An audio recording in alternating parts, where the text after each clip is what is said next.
மெட்ரோடாக்ஸ் நேயர்களுக்கு கீர்த்தி வாசலின் வணக்கங்கள். இன்னைக்கு நம்ம நேர்காணல் தொகுப்புல பாஜகவினுடைய மாநில செயலாளர் அஸ்வத்தமன் அவங்க நம்மளோட இருந்திருக்காங்க. அவங்கள்ட்ட பேசுற நிறைய விஷயங்கள் இருக்கு. வாங்க நிகழ்ச்சிக்குள்ள போலாம்.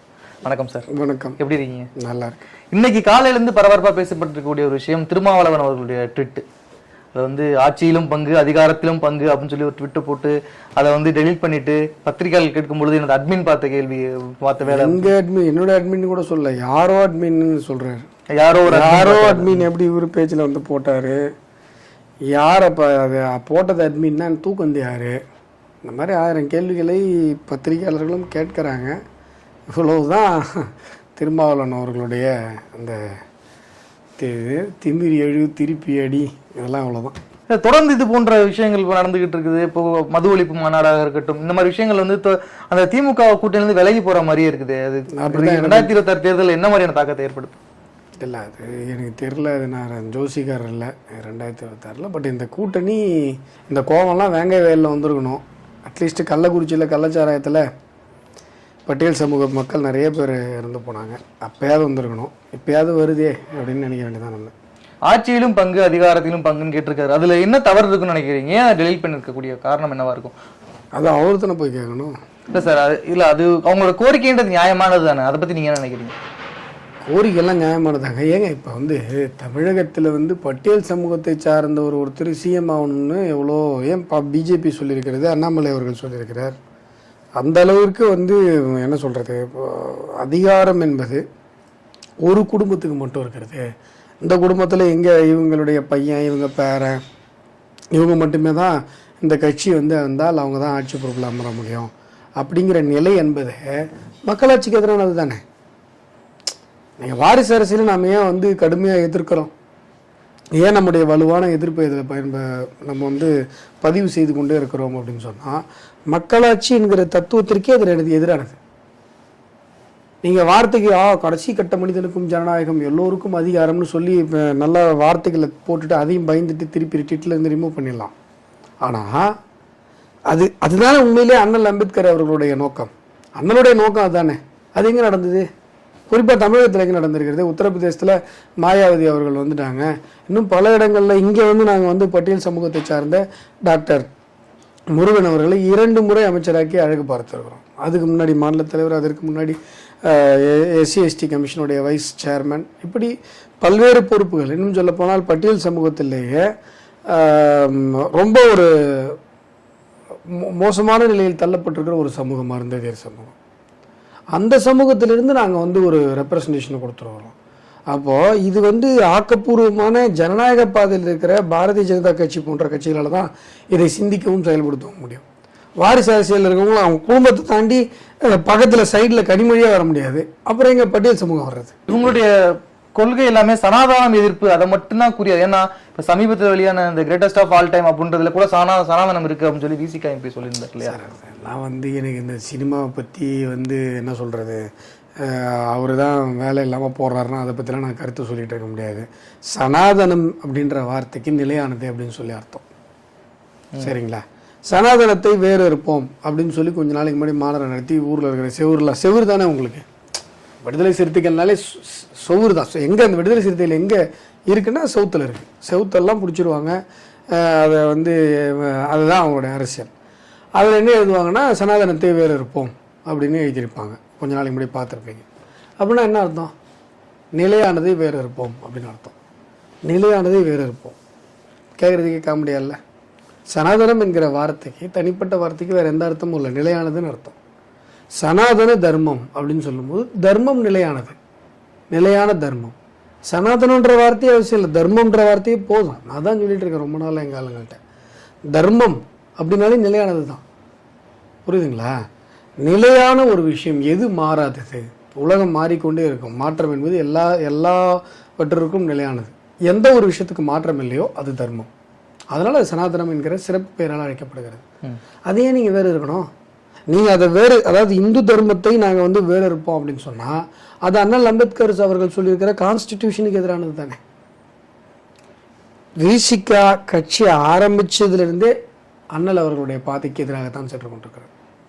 அண்ணல் அம்பேத்கர் அவர்களுடைய கொள்கைகளுக்கும் திருமாவளவனுடைய கொள்கைகளுக்கும் சம்மந்தமே கிடையாது. எல்லா விஷயத்துலையும் சிட்டிசன்ஷிப் அமெண்ட்மெண்ட் ஆக்டா அண்ணல் அம்பேத்கருடைய கூற்று வேறு, திருமாவளவன் அவருடைய கூற்று வேறு. எந்த விஷயம் வேணால் எடுத்துக்கோங்க, எல்லாத்துலேயும் கூற்று வேறு. இன்னும் சொல்லப்போனால் ஹிந்தி விஷயத்தில் அண்ணல் அம்பேத்கருடைய கூற்று, சமஸ்கிருத விஷயத்தில் அண்ணல் அம்பேத்கருடைய கூற்று, எல்லாத்தையும் எடுத்துக்கோங்க, எல்லாமே திருமாவளவன் எதிராக தான் இருப்பார். இதையே மக்கள்கிட்ட கொண்டு போய் முறையாக கொண்டு போகிற இதையே கொண்டு போய் சேர்க்கல, அந்த வேலையை பிஜேபி முழுமையாக பார்க்கலையா? பிஜேபி வந்து பார்த்துட்டு தாங்க இருக்குது. அதாவது தமிழகத்தை பொறுத்தவரை ஊடகங்கள், பொது புத்தி, இந்த ஈகோ சிஸ்டம் வந்து திமுக கையில் இருக்குது. நீங்கள் எதுக்கு அழுவணும், எதுக்கு சிரிக்கணும், எதுக்கு யோசிக்கணும், எதுக்கு யோசிக்கக்கூடாது அப்படின்றது எல்லாமே அந்த ஈகோ சிஸ்டம் தான் முடிவு பண்ணும். நான் சின்ன உதாரணம் சொல்கிறேன். எல்லாரும் மத்திய அரசுன்னு சொல்லிட்டு இருந்தாங்க. திடீர்னு ஒரு நாள் திமுக வந்து ஒன்றிய அரசுன்னு சொன்னிச்சு. உடனே எல்லா ஊடகங்களும் ஒன் ஃபைன் மார்னிங் எப்படி ஒன்றிய அரசுன்னு சொல்ல ஆரம்பிச்சது. இப்போ வந்து இந்த கம்பெனியோடைய ஓனர்னா அப்படின்னா, இந்த கம்பெனியில் இருக்கிற எல்லாரும் ப்ளூ கலரில் யூனிஃபார்ம் போட்டுட்ருக்காங்க. திடீர்னு நான் நாளையிலேருந்து மஞ்சள் கலர் யூனிஃபார்ம் கொடுத்து மஞ்சள் கலரில் தான் நீங்கள் போகணுன்னு சொல்கிறேன்னா எல்லோரும் மஞ்சள் கலரில் வந்துடுவாங்க. கரெக்டாக? அப்போ திமுக சொல்கிறது எல்லா ஊடகமும் கேட்குதுன்னா யார் ஓனரு? இப்போ வரையும் பெரும்பாலான ஊடகங்கள் மத்திய அரசு தான். ஒன்றிய அரசுன்னு சொன்னவங்களாம் யார்? எப்போ அதை ஒன்றிய அரசுன்னு சொன்னவங்களாம் நீங்கள் சொன்ன மாதிரி இந்த திமுக அவங்களுக்கு நெருக்கமானவங்களுடைய ஊடகங்கள் தான் சொல்லிட்டு இருக்கு, இப்போ சொல்லிட்டு இருக்காங்க. அப்புறம் பெரும்பாலான ஊடகங்கள் மத்திய அரசு தான் சார் இப்போ சொல்லிட்டு நடுநிலையா? இல்லை, நான் பேர் பாதி பேர் ஒன்றிய அரசுக்கு போயிட்டாங்க. நீங்கள் வந்து குறிப்பிட்டு 2 சேனல் மட்டும் திரும்பி பார்த்துருக்கீங்கன்னு நினைக்கிறேன். பெரும்பான்மையான பேர் ஒன்றிய அரசுன்ற வார்த்தைக்கு உடனே போனாங்க. நான் சொல்கிறது அந்த டைம் ஸ்பேன் இருக்குல்ல, சொன்ன உடனே எப்படிங்க செய்கிறீங்க? அட்லீஸ்ட் நடுநிலைமையாக இருக்கிற மாதிரி நடிக்கவே வேணாவா மக்களை ஏமாத்துறதுக்காவது? அந்தளவுக்கு ஈகோ சிஸ்டம் இவங்க கையில் இருக்குது. அப்போது நீங்கள் சொல்கிறீங்கல்ல சார், அண்ணல் அம்பேத்கர் அவருடைய கருத்தியலுக்கு திருமாவளவன் எதிராக இருக்கிறார் சொல்லிட்டு தான் இருக்கோம். மக்கள்கிட்ட போய் நாங்கள் பேசிட்டு தான் இருக்கோம். மாற்றம் வந்து கொண்டு தான் இருக்கிறது. அதனால தான் இத்தனை சதவீத ஓட்டு எங்களால் வாங்க முடியுது. இன்னும் மேலும் பேசுவோம், உரையாடி மாற்றத்தை நிகழ்த்துவோம். ஊடகங்கள்ன்ற நீங்கள் சொல்கிறத எப்படி ஏற்றுக்குன்னு தெரியல சார். ஏன்னா இன்னைக்கு வந்து பார்த்தீங்க அப்படின்னா பாதிக்கு பாதி தான். ஒரு சில ஊடகங்கள் அரசுக்கு சாதகமாக எதிராக இருந்தால் மீதி ஊடகங்கள் நடுநிலை தானே போயிட்டு இருக்கிறாங்க. இது எப்படி நீங்கள் ஊடக வாயிலாக கொண்டு போய் சேர்க்காததுக்கு இது ஒரு காரணமாக சொல்கிற மாதிரி இருக்கு எனக்கு. ஊடகங்களும் பொது புத்தியும் ஈகோ சிஸ்டமும் எதிராக இருக்கிறது. இங்கே எதற்கு நீங்கள் அழுகணும், எதுக்கு நீங்கள் சிரிக்கணும், எந்த சாவுக்கு அழுகணும், எந்த சாவை நீங்கள் கண்டுக்கூடாதுங்கிறத இங்கே யாரோ ஒருத்தர் தான் முடிவு பண்ணுறாரு. நீங்கள் நினச்சி ஒரு விஷயத்துக்கு அழுக முடியாது, நீங்கள் நினச்சி ஒரு விஷயத்துக்கு சிரிக்க முடியாது. இதுதான் உண்மை. ஆசிஃபா ரேப்புக்கு வந்து இங்கே அவ்வளோ கதர்னாங்க. நடந்ததா நடக்கலையா, எங்கே நடந்தது, கோயிலுக்குள்ளே நடந்ததா, எதுவுமே உங்களுக்கு தெரியாது. அந்த இடத்த கூட உங்களால் கற்பனை கூட பண்ணி பார்க்க முடியாது. அந்த ஊர் எப்படி இருக்குன்னே உங்களுக்கு தெரியாது. அதுக்கெல்லாம் கதறுனீங்க. இப்போது ஒரு திருச்சி பக்கத்தில் கேள்விப்பட்டீங்களா, டாக்டர் ஒருத்தர் 5 வயசு குழந்தைங்க என்னங்க தெரியும், அந்த ஸ்கூலில் இருக்கிற எத்தனை குழந்தைங்க பாதிக்கப்பட்டிருக்கு. ஏன் கதறலை நீங்கள்? ஏன் உங்களுக்கு அந்த பதட்டம் வரல? அப்போ யார் முடிவு பண்ணுறா? போரில் ஒரு குழந்தை வந்தது, அது என்ன கதறு நீ? அதுக்கப்புறம் இப்போ இந்த கள்ளச்சாரத்தில் 65 குடும்பம் அனாதையாச்சு, ஏன் கதறல? அந்தளவுக்கு கதறலையே. அப்போ லாக்அப் டெத்து, அப்பா பிள்ளை 2 பேர் இறந்து போனாங்க தூத்துக்குடி. யாருமே அதை வந்து ஆதரிக்க முடியாது. ஆனால் இந்த 3 வருஷத்தில் எத்தனை லாக்அப் டெத்து? அப்போ எதுக்கு இப்போ சார் எனக்கு வந்து யாருமே எங்களை முடிவு பண்ணணும் சார். ஃப்ரீ திங்கிங்னு ஒரு விஷயம் இருக்குது சார். ஃப்ரீ திங்கிங்கிறது எந்த பயாஸும் இல்லாமல் யோசிக்கிறது. இந்த உலகத்தில் பயாஸ் இல்லாமல் யோசிக்கிற மனிதர்கள் ரொம்ப ரொம்ப ரொம்ப கம்மி. புரியுதுங்களா? நீங்கள் வந்து எப்படி யோசிக்கணுன்றத உங்களுடைய டெக்ஸ்ட் புக்கும் உங்களுடைய எஜுகேஷன் சிஸ்டமும் உங்கள் தேசத்தில் இருக்கிற இந்த ஈகோ சிஸ்டமும் தான் முடிவு பண்ணும். இந்திய தேசத்தை பற்றி ஆபாச படங்கள் நடிக்கிற நடிகைகள்லாம் கருத்து சொன்னாங்க, ஞாபகம் இருக்கா? ஆமாம். அதை கூட யோசிக்கல நம்ம ஆளுங்களில் பல பேர். உனக்கு என்ன வேலை, உன் வேலை என்ன, அந்த 10 நடிகர் தான் உன் வேலை, அதை பாரு, இங்கே எதுக்கு நீ வந்து கருத்து சொல்கிறேன்னு யாராவது கேட்டாங்களா? யாராவது யோசிச்சாங்களா? அப்போ ஈகோ சிஸ்டம் எந்த அளவுக்கு வேலை செய்யுது? இதை யோசிப்பாங்க. எப்போ யோசிப்பாங்கன்னா இங்கே ஒரு ஈகோ சிஸ்டம் உருவாகி அவங்க நம்மளை பற்றி சொல்கிறாங்கன்னு இன்னும் 10 பேர் சொன்னால் யோசிப்பாங்க. இதுதான் நாங்கள் சொல்கிறோம். இந்த பொது புத்தி ஊடகங்கள் இருக்கு இல்லையா, இன்னும் சொல்ல போனால் இப்போ வந்து உங்களுக்கு கருணாநிதி ஆட்சி காலத்தை விட மோசமாக இருக்குது. அதாவது திமுக கவர்மெண்ட்டோடய நான் கம்பேர் பண்ணுறேன். அப்போ வந்து கரண்ட் ஆஃப் ஆச்சு, ஈழத்தில் உச்ச போர் இருந்தது. இந்த 2 விஷயங்களையும் ஊடகங்கள் கடுமையாக விமர்சித்தது. கருணாநிதி வந்து அந்த நேரத்தில் ஸ்டாலின் இப்போ ஹேண்டில் பண்ணுற மாதிரி ஹேண்டில் பண்ணல. யாராவது எதிர்க்கிறது சொன்னால் உடனே பிடிச்சி உள்ளே போடுறது, உடனே குண்டர் சட்டத்தில் போடுறது, அவங்கள மிரட்டுறது, இந்த மாதிரி சட்டத்திற்கு புறம்பான மோசமான காரியங்களில் அவர் ஈடுபடலை. ஒரு கட்சிக்காரன் பிஜேபி கொடியை பார்த்தா உடனே பயந்துட்டு பிஜேபி கொடி எங்கெல்லாம் ஏற்றுறாங்கன்னு ஓடி போய் அரெஸ்ட் பண்ணுறது, அதெல்லாம் அவர் பண்ணல. ஆனால் இவங்க எதிர்கருத்தை பார்த்தால் அஞ்சு நடுங்கி தொடங்கி நடக்கிறார். விசிகோட கொடிக்கம்பத்தை வந்து காவல்துறை அப்புறப்படுத்தியிருக்காங்க. அதுவும் 62 அடி உயரம் உள்ள கொடிக்கம்பம். இன்னொரு விஷயம் என்னன்னா, விசிகா முதலில் தொடங்கப்பட்டவுடன் முதலில் ஒரு கொடிக்கம்பம் ஏற்றுறாங்க, அந்த இடத்துல தான் அதை அகற்றிருக்கிறாங்க. இதை நீங்க எப்படி பாக்குறீங்க? எங்க பிஜேபி கொடி எத்தனை அகற்றுனாங்க? அதை யாராவது எப்படியாவது பார்த்தீங்களா? பார்க்கல. அப்புறம் என்ன, நான் மட்டும் இது கருத்து சொல்றேன். இல்ல, அது கூட்டத்தில் இருக்கக்கூடிய எங்க கொடி எல்லாம் ஊர்ல எத்தனை கொடி, நான் கொடியத்தை போய் அரெஸ்ட் ஆயிருக்கேன். அப்புறம் பிஜேபி கொடி எத்தனை தமிழகத்தில் அகற்றப்பட்டது? அதை பற்றி யாராவது அட்லீஸ்ட் கவலைப்பட்டீங்களா? இல்லை திமுககாரன்ட்ட கேள்வி கேட்டிங்களா? அப்புறம் இதுக்கு மட்டும் நாங்கள் ஏன் போய் சொல்கிறோம்? அவங்க கூட்டணிக்குள்ளே அதை அடிச்சிட்டு இருக்கிறாங்க, நம்ம என்ன? இப்போ வந்து அந்த கூட்டணி முறிவு நடக்கும்னு நினைக்கிறீங்களா நீங்கள்? சார், நினைக்கிறீங்களா நடக்குமா? இது 2026 பாதிக்குமா? இது எல்லாமே ஹைப்போதெட்டிக்கல். என்ன பார்த்தா முறிவு நடந்துட்ட மாதிரி இருக்குது. இதுதான் ப்ராக்டிக்கல். இப்போ வந்து பார்த்தீங்க அப்படின்னா, அன்னைக்கு திருமாவளவன் வந்து மது ஒழிப்பு மாநாட்டிற்கு நாங்கள் பிஜேபியையும் பாமகவையும் மட்டும்தான் கூப்பிடல, மற்ற எல்லா கட்சியும் கூப்பிட்டுருக்கோம் அப்படின்னு சொல்கிறாங்க. ஏன் அவங்க பிஜேபி அந்த மது ஒழிப்பு மாநாடு, நீங்களும் அந்த கொள்கை ரொம்ப நாளாக சொல்லிட்டு தான் இருக்கீங்க, மது ஒழிக்கணும்னு, ஏன் உங்களை ஒதுக்கிட்டு அந்த மாநாடு? ஏன் இங்கே 2 கட்சியும் ஒதுக்குறாங்களா? இந்த 2 கட்சியும் உண்மையிலேயே மது ஒழிப்பு பேசுகிற கட்சிகள். டுபாகூர் மது ஒழிப்பு பேசுகிற கட்சி கிடையாது. அவர் கூப்பிட்டுருக்கிறதுலாம் டுபாகூர் மது ஒழிப்பு கட்சிகள், அதிமுக உட்பட. அப்புறம் அதிமுக என்ன? டாஸ்மார்க் ஆரம்பிச்சதே அதிமுக தான் சார். சார் என்ன நீங்க பேசுறீங்க? வரலாறு எடுத்து பாருங்க. அப்ப திமுக இவர் டாக்டர் ராமதாஸ் அவர்களுடைய அறிக்கையில் சொல்லியிருக்காரு பாருங்க, மது விலக்கை நீக்கி விட்டு மதுவை உள்ள கொண்டு வரணும்னு கருணாநிதி அவர்கள் முயற்சி செய்த போது, முடிவெடுத்த போது 94 வயசு ராஜாஜி கொட்டு மழையில வந்து நின்று அவரை சந்திச்சு தயவு செஞ்சு மதுவை தமிழகத்துக்குள்ள அனுமதிச்சிடாதீங்கன்னு சொல்லிட்டு போனார். அதையும் மீறி தான் கருணாநிதி அனுமதிச்சார். எம்ஜிஆர் ஒரு தடவை அனுமதிச்சிருக்கிறார். அதிமுக ஏன் டாஸ்மார்க் பரவனதுக்கு 2 பேருமே தானே காரணம். அதிமுக திமுக 2 ஆட்சிகளும் தானே காரணம். அப்போ திருமாவளவன் நடத்துகிற டுபாகூர் மது ஒழிப்புக்கு, அந்த டுபாகூர் மது ஒழிப்பு கொள்கையில யார் யாரெல்லாம் உடன்படுறாங்களோ அவங்கள தானே கூப்பிட முடியும். உண்மையான மது ஒழிப்பு கட்சிகளான பாஜகவையும் பாமகவையும் எப்படி கூப்பிட முடியும்? பாமக இன்னைக்கு நேத்தா மது ஒழிப்பு பேசுறாங்க, இல்ல பிஜேபி இன்னைக்கு நேத்தா மது ஒழிப்பு பேசுது? நாங்க என்னிலிருந்து பேசிருக்கோம். குஜராத்தில் இன்றைய வரைக்கும் மது கிடையாது சார். அப்புறம் அவர் பேசும்போதே குஜராத் மேற்கோள் காட்டி தான் பேசியிருக்காரு. எக்ஸாக்ட்லி. அதனால திருமாவளவன் கூப்பிடல. இது டுபாகூர் மது ஒழிப்பு மாநாடு. உண்மை மது ஒழிப்பு கட்சிகளை கூப்பிட முடியாது, அவ்வளவுதான் விஷயம். இப்போ வந்து பாத்தீங்கன்னா சார், சமீபத்துல திமுக வந்து பிஜேபியை விமர்சிக்கிறதை விட திமுக அமைச்சர்களே வந்து தமிழக வெற்றி கழகத்தை விமர்சிக்கிறாங்க. எதனால? அவங்க வந்து பிஜேபின்னு வளரலன்னு நினைக்கிறாங்களா? தமிழக வெற்றி யாரு திமுக அமைச்சர் சாமிநாதன் மேடையில் உங்க கருத்து வந்து பொய்யான கருத்து. அவங்க தமிழக வெற்றி கழகமா? விஜய் அவர்கள் தொடங்கிட்டாரா? அபிஷியலா தொடங்கிட்டாரா மாநாடு நடத்த? அது அடுத்த கேள்வி அதுதான். நம்ம வருவோம். அபிஷியலா தொடங்கிட்டாரா இல்லையானே தெரியல அவங்களுக்கு. இல்ல அவர் கட்சி அறிவிச்சிருக்காரு, இன்னும் மாநாடு நடக்கல, கொடி அறிமுகப்படுத்திருக்காரு. அபிஷியலா லீகலா தேர்தல் பண்ணிட்டாங்களா? அப்போ ஓகே, இனிமே அதை கட்சின்னு நான் சொல்றேன். இது வரைக்கும் நான் அப்படிலாம் சொல்ல மாட்டேன். ஏன்னா லீகலா இருந்தால் தான் கட்சின்னு சொல்லணும். அதனால லீகலா ஒரு கட்சி வந்திருக்கு. அது வந்து திமுக அமைச்சர்கள் விமர்சிக்கிறாங்கன்னு சொல்லுங்க சார். பிஜேபி விமர்சிக்கல சார்லாம் சொல்லலாம். ஆமா சார், பிஜேபின்ற பேரை கேட்டாலே ஸ்டாலின் 12 மணிக்கு போனீங்கன்னா பிஜேபிங்கன்னா பதறிட்டு எழுந்திருக்காரு. அவங்க 24 மணி நேரமும் பிஜேபி பத்தி தான் பேசுறாங்க. திமுகவுடைய அரசியலே பாஜகவுக்கு எதிரான அரசியல். நீங்க தமிழ்நாட்டில் இருக்கீங்களா, வேற எங்கேயாவது வேற்று கிரகத்தில் இருக்கீங்களா? நான் என்ன சொல்றேன், கடந்த சில தினங்களாக நீங்க கடந்த சில தினத்தெல்லாம் விட்டுருங்க.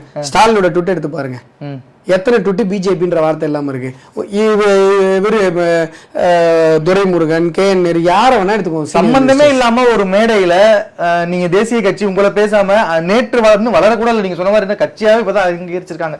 அதற்கு பதில் சொல்ல வேண்டிய அவசியம் என்னன்னு நானும் கேட்கிறேன். அதை போய் திமுக கேளுங்க. அதான் சார், நீங்க சொன்ன ஸ்டேட்மெண்ட் இருக்குல்ல, அது வந்து நீங்க சொன்ன ஸ்டேட்மெண்ட். அதனால தான் உங்களை குறிப்பிட்டு சொல்றேன்.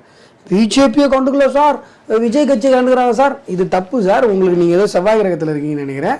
திமுக 24 மணி எங்களை பத்தி தான் பேசிட்டு இருக்காங்க, எங்களை நினைச்சு தான் பயந்துட்டு இருக்காங்க. அவங்க அரசியலே பாஜக எதிர்ப்புங்கிறது அவங்க அரசியல். திமுக என்ன அரசியல் இருக்கு சார்? நாங்க பிஜேபி எதிர்க்கிறோம். ஓட்டு கேட்கும்போது என்ன கேட்டாங்க? நாங்க பிஜேபி எதிர்க்கிறோம், பிஜேபி உள்ள வந்துடும், இவ்வளவுதானே. அப்புறம் நீங்க வந்து கேள்வி இப்படி கேளுங்க, தமிழக வெற்றி கழகத்தை திமுக விமர்சிக்குது அப்படின்னு கேளுங்க. பதில் திமுக போய் கேளுங்க. அதை அப்படிதான் வந்திருக்கும். அதனாலதான் இது இப்படி நான் கேட்டேன் உங்கள்கிட்ட. இப்போ என்ன கேளுங்கட்டேன் சார். என்ன சார் ஏதோ ஒரு புதுசா வந்திருக்கிற ஒரு கட்சி அதை இன்னொருத்தங்க எதுக்காக சார் ஒரு அமைச்சர் மேடையில நான் என்ன சார் கருத்து சொல்ல முடியும்? அதான் சார் நான் சொல்றேன், ஒரு மேடை இதுக்கு முன்னாடி பிஜேபி எதிர்த்துக்கிட்டு, அதுக்கு முன்னாடி அதிமுக எதிர்த்தாங்க, சமீப காலமா பிஜேபி எதிர்த்தாங்க, இப்ப தமிழக வெற்றிகளை ஒரு தெரிவித்தாங்க. விஷயம் நல்லா புரிஞ்சுக்கோங்க. எல்லாத்துக்கும் கருத்து சொல்றது அப்படிங்கிறது ஒரு வியாதி. அந்த வியாதி எனக்கு இல்லை, புரியுதா? விஜய் கட்சியை பத்தி திமுக அமைச்சர் பேசுறதுக்கு அஸ்வத்தாமனுக்கு என்ன சம்பந்தம் இருக்கு? ஏன் பிஜேபியை பத்தி அந்த மேடையில பேசலாம்? நான் பேசிருக்கேன். இது என்னங்க கேள்வி? நான் பிள்ளையார் சதுர்த்திக்கு நேற்று போனேன். பிள்ளையார் சதுர்த்தி மேடையில நீங்க ஏன் வந்து ஜிஎஸ்டி பத்தி பேசலன்னு சார், நான் அந்த ஒரு விஷயத்த மட்டும் குறிப்பிட்டு சொல்லல. அவரு பேசலாம், போய் அவர்கிட்ட கேளுங்க. தொடர்ந்து நிறைய அமைச்சர்கள் பேசிட்டு இருக்காங்களே, அதான் கேக்குறேன் நான். நீங்க கேளுங்க சார். நான் அடுத்த கேள்வி, நீங்க சம்பந்தம் இல்லாத விஷயத்த எனக்கு சம்பந்தப்படுத்தணுன்றதுக்காக பிஜேபி பத்தி பேசலாம்னு சொல்லாதீங்க. பிஜேபி தான் அவங்களுடைய 24 மணி நேரமும் அவங்க வந்து பயப்படுகிற ஒரு விஷயம் என்பது பிஜேபி. பிஜேபியினுடைய ஒருங்கிணைப்பாளர், மாநில ஒருங்கிணைப்பாளர் ஹெச் ராஜா அவர்கள் சொல்லியிருக்காங்க, பிஜேபியோட கொள்கையை வந்து விஜய் எதிர்க்கிறாரு, அதனால பிஜேபிக்கு போட்டியா வராது, திமுகவுக்கும் அதிமுகவுக்கும் தான் போட்டி, தமிழக வெற்றி கழகம்ன்றது அவங்க 2 பேருக்கு தான் போட்டியா வருவாங்க அப்படின்னு சொல்லியிருக்காரு. அதை பற்றி உங்களுக்கு கருத்து என்ன? கரெக்டான கருத்து தான். நான் ஒரு விஷயம் சொல்றேன் கேளுங்க. விஜய் கட்சி ஆரம்பிச்சதுக்கு யார் காரணம் சொல்லுங்க பாப்போம். விஜய் கட்சி ஆரம்பிச்சதுக்கு எதுவாக காரணம் இருக்கலாம் சார். ஏன்னா இப்போ கடந்த ஜெயலலிதா, அம்மையார் ஜெயலலிதா தான் காரணம். கமலஹாசன். ஏன்னா கமலஹாசன் அவர்கள் கட்சி தொடங்குவதற்கு முன்பு வரை தமிழகத்தில், இன்னும் சொல்ல போனால் இந்திய அளவிலேயே நடிகர்கள் கட்சி தொடங்கணும் அப்படின்னு சொன்னால் நடிப்பை முழுசாக விட்டுட்டு அரசியலுக்கு வரணும். இதுதான் ரூலாக இருந்தது, ஸ்டாண்டர்ட் ஃபார்மெட்டு. எம்ஜிஆரில் ஆரம்பித்து ஈவன் சிரஞ்சீவி கூட கட்சியில் ஆரம்பித்து திருப்பி நடிக்க வந்தார். திருப்பி அவருக்கு ஒரு பெரிய கஷ்டம் இருந்தது, திருப்பி நடிப்புக்கு வந்து மறுபடியும் போய் கேட்பார். இது ரூல். நடிப்பை விட்டுட்டு வரணும். ஒன்று மார்க்கெட் போய் வருவாங்க, இல்லை மார்க்கெட்டில் இருக்கும்போது வந்தாங்கன்னா நடிப்பு அதோட காலி. இதுதான் கான்செப்ட். கமலஹாசன் அதை உடைச்சிட்டார். எப்படி உடைச்சார்? வந்தார், 2 எலெக்ஷன் பார்த்தாரு, 2% முக்குச்சு, பார்த்துட்டு கட்சியை டிஸ்மேண்டில் பண்ணிட்டு மறுபடியும் நடித்து விக்ரம்னு ஒரு சூப்பர் ஹிட்டு கொடுத்து பாக்ஸ் ஆஃபீஸ் ஹிட்டு. விக்ரம் ஹிட்டை பார்த்தவொடனே விஜய்க்கு ஒரு இது, சரி ஓகே நம்மளும் வருவோம், ஒரு எலெக்ஷன் பார்ப்போம், வேலைக்காச்சுன்னா பார்ப்போம், இல்லை மறுபடியும் வந்துடலாம். அந்த கமல்ஹாசன் கொடுத்த அந்த ஊக்குவிப்பில் இன்னைக்கு விஜய் வந்திருக்காரு. இது என்னுடைய பார்வை. வித்தியாசமான பார்வையா இருந்தனால நீங்க வந்து என்ன புதுசா இருக்கேன்னு பாக்குறீங்க. ஆனா யோசிச்சு பாருங்க, உங்களுக்கே புரியும். விக்ரம் பிளாக் பஸ்டர் ஆனதுக்காக விஜய் அரசியல் வந்தாருன்றீங்களா? இல்ல அரசியல் சொன்னது கேட்கல, தூங்கிட்டீங்களா? இல்ல எனக்கு சொல்றதை புரிஞ்சுக்கோங்க பிரதர். Once for all. இப்போ விஜயகாந்த் வந்திருக்காரு, எம்ஜிஆர் அவர்களே அரசியலுக்கு வந்ததுக்கு அப்புறம் ஒரு படம் ஓடல தெரியுங்களா உங்களுக்கு? அரசியல் அவர் வந்ததை அறிவிச்சது, நேரடி அரசியலுக்கு வந்ததை அறிவிச்சதுக்கப்புறம், கட்சி தொடர்றதை அறிவிச்ச பிறகு அவருடைய படம் ஓடல. எம்ஜிஆரோட பெரிய ஆள் யார் இருக்கா? எம்ஜிஆருக்கே அதான் நிலைமை. விஜயகாந்த் அவர்கள் வந்து அரசியலுக்கு வந்ததுக்கப்புறம் எந்த படமும் ஓடல தெரியுமா? அரசியலுக்கு வந்துட்டாங்கன்னா படம் ஹிட்டு கொடுக்க முடியாது. புரியுதா? புரியுது. இதை யாரு உடைச்சா இந்த ரூல் அப்படின்னா கமலஹாசன் உடைச்சார். அவர் வந்தார், ஒரு எலெக்ஷன் பார்த்தாரு, 2 எலெக்ஷன் பார்த்தாரு, 2க்கு கிட்டே வர முடியல, 2% கூட வர முடியல. பார்த்தாரு, கட்சி எல்லாத்தையும் கழிச்சிட்டு ஆளாலேயே அவங்க கட்சியில் இருந்த ஒரு 5-6 பேரை ஒரு இடத்துக்கு அனுப்பி விட்டாரு. அனுப்பிட்டு இப்போ படம் நடித்து ஹிட்டு கொடுத்துட்டார். இப்போ விஜய் பார்க்குறாரு, இது நல்ல மெத்தடாக இருக்கே, நாமளும் கட்சி ஆரம்பிப்போம், எலெக்ஷனுக்கு பண்ணுவோம், வேலையாகாது, திருப்பி வந்து வேலையாகலைன்னா, அவருடைய கருத்து சொல்கிறேன், வேலையாகலைன்னா திரும்பி வந்து மறுபடியும் நம்மளும் கமல் மாதிரி மறுபடியும் நடிக்க ஆரம்பிச்சோம். கமல்ஹாசன் நான் சொல்லவே இல்லையே, நான் இன்னும் 2 படத்தோட முடிச்சுக்குவேன், இதோட நான் முடிச்சுக்குவேன், இவர் இன்னும் ஒரு படம் தான் நடிக்க போறேன்னு சொல்லிட்டுல சார் அரசியலுக்கு வந்திருக்காரு விஜய். இப்போ திருப்பி மறுபடியும் எலெக்ஷனில் பெரிய ரிசல்ட் வராததுக்கு அப்புறம் திருப்பி நடிச்சா நீங்கள் போய் கேட்க போகிறீங்களா? உங்களுக்கு ஞாபகம் கூட இருக்காது. என்ன இது என்ன எல்லாம் பெரிய சத்தியவானுங்களா? சொல்கிறது தான், அப்புறமா அப்படியே இப்போ இது பண்ண வேண்டியதுதான். இதில் என்ன, இதெல்லாம் ஒரு கேள்வியா? அப்ப விஜய் வந்து எவ்வளவு சென்சிபிளா பேசிட்டு இருக்கேன். நீங்க இந்த மாதிரி ஒரு கேள்வி கேட்கலாம் சார். அதான் நீங்க விஜய் அரசியல ஜொலிக்க மாட்டாருன்னு சொல்றீங்களா? திரும்ப அடிக்க வந்துருவாரு அப்படின்றது காரணம் வேற என்னவா சார் இருக்கும்? அது சொல்லுங்க. திரும்ப அரசியலுக்கு வருவாரு, அரசியல வந்து அவரு எதிர்பார்த்த அளவு ஜொலிக்க மாட்டாரு, திரும்ப படத்துக்கு அடிக்க வந்துருவாரு அப்படின்னா நீங்க அதான் என்ன சொல்ல வரீங்க? நான் சொல்றதுதான் தெளிவா சொல்லிட்டேங்க. கமல் அப்படின்ற ஒருத்தர் தான் விஜய்க்கு ரோல் மாடல். போவோம், போய் செட் ஆகலை அப்படின்னா திரும்பி வந்துடலாம், ஆப்ஷன் இருக்குது. முன்னாடி அந்த ஆப்ஷன் கிடையாது. தமிழ்நாட்டில் அந்த மாதிரி ஒரு ஆப்ஷனை யாருமே ஓப்பன் பண்ணல. கமல் ஃபர்ஸ்ட் டைம் அதை காட்டினார். விக்ரம் ஹிட்டுங்கிறது விஜய். இப்போ கமல் அரசியல்வாதியாக நடிக்கிறான்னு கேட்டு பாருங்கள், உங்களுக்கு டக்குன்னு நடிகர் தான் தோணும். அரசியல்வாதின்னு நீங்கள் மறந்துட்டீங்க. புரியுதுங்களா? 2 எலெக்ஷன் பார்த்தாரு, உங்களுக்கு அரசியல்வாதின்ற அந்த கோணமும் ஞாபகம் வரணும்ல, வரலல்ல. அது ஒரு என்ன சொல்றது, அவர் ட்ரெண்ட் செட் பண்ணியிருக்காரு. வாங்க வந்து ஒரு எலெக்ஷன் பாருங்க, வேலையெல்லாம் திருப்பி வந்துக்கலாம் அப்படின்னு. திருப்பி வர முடியாதுங்கிற ஒரு ஆப்ஷன் முன்னாடி இருந்தது, இப்போ திருப்பி வரலாங்கிற ஒரு ஆப்ஷன் இருக்கு. புரியுதா? அது ரஜினியில ஆரம்பிச்சது அப்படிதான் சொல்லலாமா? ரஜினி அதான ரஜினி தான் கட்சி ஆரம்பிக்கலையே. இல்ல அவர் ஆரம்பிக்க போறேன்னு சொல்லி அந்த இடத்துல பரவாயில்ல, திரும்ப சினிமா ரஜினின்னு சொல்லி நான் பின்வாங்கணும்னு நினைக்கிறீங்களா? இல்ல அதெல்லாம் என்கிட்ட எதிர்பார்க்காதீங்க. இல்ல சார், நீங்க கமல்ன்றப்ப ரஜினி தவிர்க்க முடியாது. ரஜினிக்கு அப்புறம் தானே சார் கமல். இந்த கதையெல்லாம் என்கிட்ட எதிர்பார்க்காதீங்க. நான் வந்து என்ன சொல்றது, எனக்கு எது நியாயப்படுதோ அதான் பேசுவேன். ரஜினி கட்சியே ஆரம்பிக்கல சார். கட்சி ஆரம்பிக்க போறேன்னு சொன்னார்ல சார். அவர் வந்து ஒரு 200 தடவைக்கு மேல ஆலோசனை பண்ணிருப்பார்ல சார். தெரியாது எனக்கு சார். அது எப்படி சார் தெரியாம இருக்கும்? எனக்கு எப்படி தெரியும்? நான் ரஜினி கட்சிக்காரன். கோவம் வந்துரும் இந்த மாதிரி பேசுறேன். நான் வரேன், நான் கண்டிப்பா வரேன். 200 தடவை பண்ணாரா 500 தடவை பண்ணாரா பாக்குறதா வேலை? அதான் சார், நான் வர்றேன், கண்டிப்பா வர்றேன் அப்படின்னு சொல்லி சொன்னாரு சார். சொல்லிட்டோம். அப்ப அரசியல் வரேன்னு சொன்னாரு, கட்சி நான் அறிவிக்கிறேன்னு சொன்னாரு. திரும்ப நான் ஜெகா வாங்கிட்டு நடிக்க போயிட்டேன். ஜெகா வாங்கிட்டேன்னு சொல்லுங்க, அதுக்கு நான் வருத்தப்பட போறேன்னா? வருத்தப்படுறதுக்கு இல்ல சார். நீங்க வேற எங்கேயாவது யாராவது உட்காந்துருப்பாங்க போய் சொல்லுங்க. எனக்குலாம் அதெல்லாம் ஒண்ணும் இல்ல. சொல்லுங்க, எனக்கு என்ன வந்தது சார்? நீங்க கமலா எனக்கு அவருக்கு என்ன சார் சம்பந்தம்? இல்ல சார், நீங்க ரஜினியும் சொல்லிருக்கலாம். ஜெயிலர் படம் வந்தது, ஜெயிலர் படம் தானே கடைசியா வந்தது, ரஜினி படம் போய் பார்த்தேன், அவ்வளவுதான் எனக்கு அவருக்கு சம்பந்தம். இதெல்லாம் வேற எங்கேயா வச்சுக்கணும் இந்த கேம் எல்லாம். ஆமா வந்து சொன்னாரு, ஜெகா வாங்கிட்டாரு, வரல, ஓகேவா, சந்தோஷமா? இல்ல அதான் நீங்க கமல்ன்றப்ப நீங்க ஐயோ, நீங்க கமல்னு சொல்றப்ப என்ன ரியாக்ஷனோ, ரஜினின்னு சொல்றப்ப அதே ரியாக்ஷன் தான் பிரதர் என்கிட்ட. இதெல்லாம் வேற எங்கேயாவது வச்சுக்கணும். புரியுதா? இல்ல புரியுதா புரியலையா? சரி, ஓகே சார். இப்ப விஜயோட மாநாட்டுக்கு வந்து நீங்க நிறைய கேள்விகள்லாம் தமிழர் சார்பா கேட்டிருக்காங்க. இதற்கு முன்னாடி எந்த ஒரு கட்சியோட மாநாட்டுக்கும் அந்த மாதிரி கேள்வி கேட்டது கிடையாது. எதுக்கு நீங்க வந்து பொட்டல சோறு போட போறீங்களா, இல்ல வந்து சமைச்சு சாதம் போட போறீங்களா? ஒரு கட்சியோட பலத்தை காட்டுறது தான் மாநாடு நடத்துறது. எத்தனை பேர் மாநாட்டுக்கு வருவாங்க, எத்தனை வேன்ல வர்றாங்க, போலீஸ் கேள்வியை கேட்டிருக்காங்களா? இதெல்லாம் அந்த கேட்ட 23 கேள்விகள் இருக்கு. இதுக்கு முன்னாடி இந்த ஏதாவது மாநாட்டுக்கு இந்த மாதிரி எல்லாம் கேள்விகள் எழுப்பியிருக்காங்களா, இல்ல இவ்வளவு பர்டிகுலர் கேள்வி கேட்கக்கூடிய அவசியம் என்ன? அவசியம் என்னன்னு திமுகவை கேட்கணும்.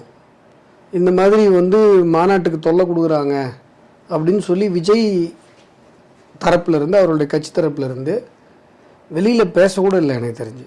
இல்லை சார், சார் இந்த மாதிரி எங்கள் மாநாடு நாங்கள் நடத்த போனோம் சார், எங்களுக்கு வந்து இந்த மாதிரிலாம் தொல்லை கொடுக்குறாங்க சார், பாருங்க சார் 23 கேள்வி கேட்டாங்க, என்னது பொட்டலம் தயிர் சாதம் இதெல்லாம் கேட்குறாங்க சார் அப்படின்னு சொல்லி விஜய் கட்சியிலேருந்து யாராவது சொல்லட்டும் சார்.